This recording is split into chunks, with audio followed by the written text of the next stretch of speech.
Oops! Andito na naman si Uncle Tax! Ngayon, naglalakad na ako, papunta na ako sa aking trabaho. Ang dinadaanan ko pala, puro sa lilim. Kasi ang klima rito, umiinit na. Kaya 6 na buwan na naman ako maghihintay para lumamig. Ang dinadaanan ko pala nito ay tulay ito. Dinadaanan ng mga tren. Kaya ngayon, andito na ako sa aking trabaho. Ito ang Seven Sister. At dito makikita ang magandang view. At syempre, ang aking gagawin muna, magpupunas ng baso, cutlery, at mga plato. At pamaya-maya nito, kakain na kami. Kaya uncle, kain tayo. Unang kagat, kalasa. Kaya pamaya-maya, pagod na naman ang Uncle Tax nyo. Pero ngayon, ang gagawin ko, ako ay magpapahinga muna. Kasi mapapalaban na ako sa trabaho ko. Syempre, pagkayari ko magpahinga, maghuhugas pala ako ng kamay. Kasi magsiserve na ako ng mga pagkain eh. Ganito lagi ginagawa ko. Kaya ngayon, dumating na ang mga order ko.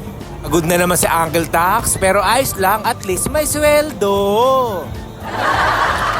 At ngayon, i-deliver ko na ang starter. Kaya ang pagkain namin dito sa Seven Sister, masarap na, malasa pa. Kalasa. At ganito lang ginagawa ko araw-araw pag ako'y duty. At pagkayari nito, ang i-deliver ko naman ang main course. French fries, baby chicken, beef fillet, and wagyu beef sliders. At ngayon, dumating na ang guest namin na 250 packs. Kaya mga guest namin busog na, masaya pa. At ngayon, i-deliver ko naman ang dessert. Sarap ito, matamis, kasarap, kalasa. Kaya eto na, ang mga guests namin busog na, masaya pa sila. Pero ang Uncle Tax nyo, pagod na naman. Pero ayos lang, at least may sweldo. Ganito pala sa Seven Sister, tuwing Sabado yan, branch namin.